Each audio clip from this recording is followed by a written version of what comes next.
The word underrated has meant something different to so many people here over the past few months. Maybe it's because you're an essential worker who's often overlooked or underrated. Maybe you're like me and you've started to eyeball your wife's favorite towels just in case you run out of toilet paper. I mean, who would have thought that a stocked cabinet full of teepee could be so underrated at a time like this? Being homeschool teachers for the most part for a lot of parents. Can't get my kids to do any schoolwork. Nope, not really happening. What about knowing that your grocery store is fully stocked full of food? But no, instead you're staring at your dog's food wondering if with enough barbecue sauce, how would that taste? Things have gotten a little bit crazy here, but fantasy football can be such a distraction. Who are some of the most underrated players? A few late round sleepers here for 2020. I got a few of them you don't want to miss right now.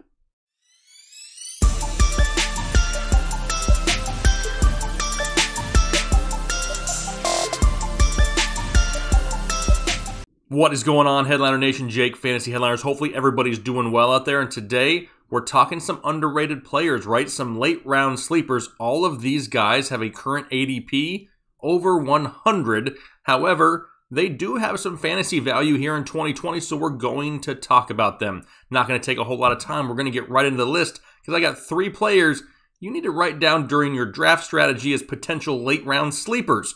Now, the first one we're going to be talking about is going to be a quarterback. And it's one that a lot of people have been talking about here this offseason. I'm talking about Drew Lock, quarterback of the Denver Broncos. A lot of people's favorite offseason sleeper for the quarterback position, right? A lot of people talking about Drew Lock, and rightfully so. He came in the end of 2019 and just led the Broncos to a measly 4-1 record. Not too shabby whatsoever in his first 5 career starts. And in those starts, he threw for just over 1,000 yards, 7 touchdowns, and 3 interceptions, all while completing 64% of his passes. The sample size, it was pretty small though. However, he showed that he could be a big-time fantasy producer. We said it last year in 2019 during our NFL mock draft videos that when we got to the Drew Lock pick, we really said that he was a pro-ready quarterback. He had a lot of experience in college and should be able to step into the NFL and start whenever his number was called. We kind of compared him to a diet version of Drew Brees. And it turned out he was ready when his number was called, and he showed that poise and confidence. There's 2 stats that really show that. It was his completion percentage inside the red zone at 66.7%. That was 8th best in the NFL. He didn't panic in short fields. Also, his receivers' average target separation was 1.97 yards. That was 3rd best in the NFL. That shows that he was able to go through his progressions and find the open man and target the open man.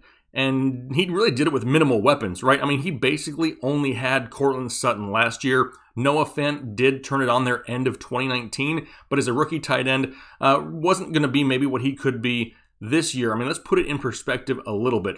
The wide receiver on the Denver Broncos that had the 2nd most receiving yards on the team for the year was Emmanuel Sanders. Guy only played there for 7 games, had 367 yards, and he was their 2nd highest receiver on the year. But oh, how the year has changed. Now, he has Courtland Sutton, Noah Fant in his 2nd year, which a lot of people love also, and they just drafted Jerry Jeudy and KJ Hamler, as well as Albert O. He's got an above-average offensive line and a run game that's going to keep the defense honest. I mean, Melvin Gordon and Phillip Lindsay are one of the best 1-2 punches in the NFL right now. Defenses are going to have trouble stopping all of the weapons on the field for Drew Lock and the Denver Broncos. Right now, he's currently quarterback 22 with an ADP of 162 in the 14th round. Is he the next Patrick Mahomes? No, he's not. He's probably not going to be anywhere near that. However, he should very easily outperform his ADP, and he could easily squeak into the top 12 this year. He's very underrated, a late round sleeper at the quarterback position. I like Drew Lock this year. At the running back position, a running back that a lot of people just love to hate, it's Jordan Howard of now the Miami Dolphins. Ah, yes, the ever-so-hated Jordan Howard, or you can call him Joe-Ho if you want to.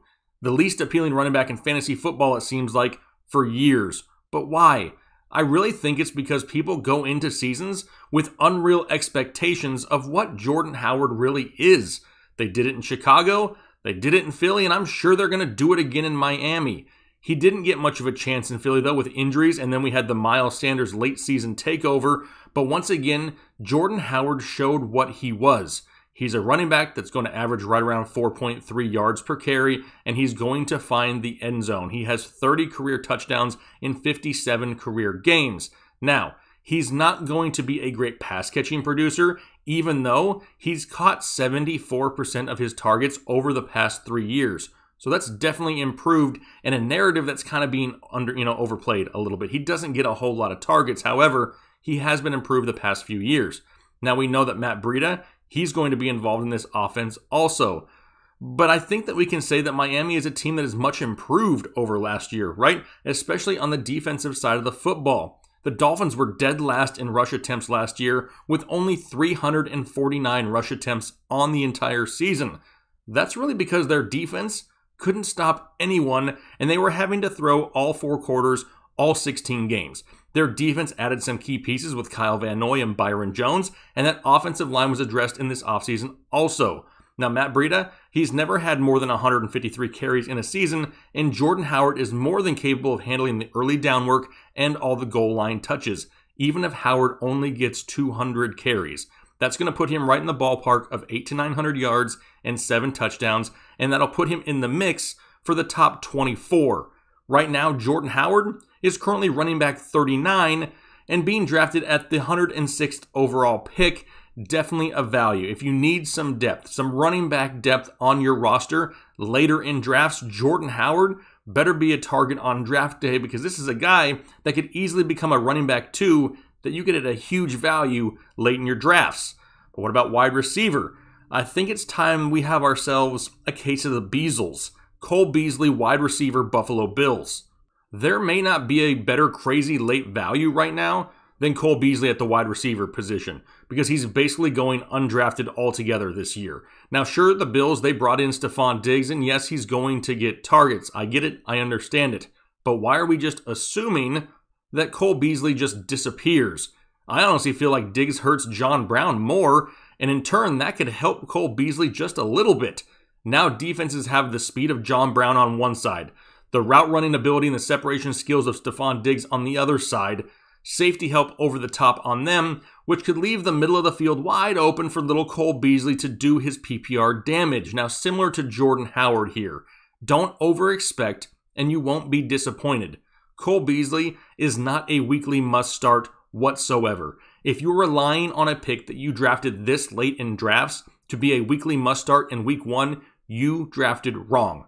Plain and simple. This guy is a great depth add to your bench, and in certain matchups, injuries, the pop-up, he could be valuable as we get later on into the season. Now, 11 times in 2019, he had at least 6 targets a game. 4 out of his last 7 games, he had at least 74 yards receiving, and from weeks 7 to 14, he had 6 touchdowns in 8 games. He is a definite PPR option.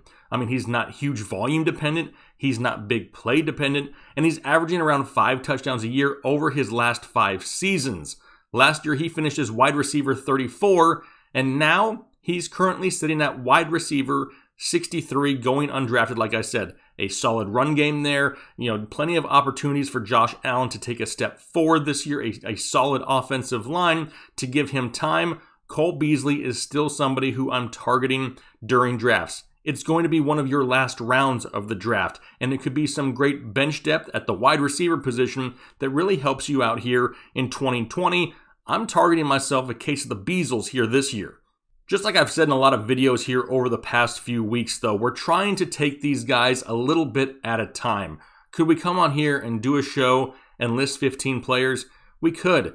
But it's just going to be saying, oh yeah, Cole Beasley, Jordan Howard, I like these guys. Yeah, no, we're digging a little bit deeper. We're giving you some actual information to chew on here in the offseason. A lot of names to cover, and we got plenty of content still to come. If you enjoy the content, make sure you hit that like button. We would greatly appreciate it. And if you like the content, consider subscribing to the channel, because we are jam-packed full of all things fantasy football information. We're looking forward to it. A lot of great information. If there's something you haven't seen, something that you're looking for, put it down below in the comment section. We like to be as interactive as we possibly can, and we try to respond to almost every comment on every video. We do the best we can. It's getting a little bit crazy, but you know what? It's what really keeps us, involved in this community, and that's what it's all about, is being a community together. So hopefully you guys have a great rest of your week, a great weekend here coming up.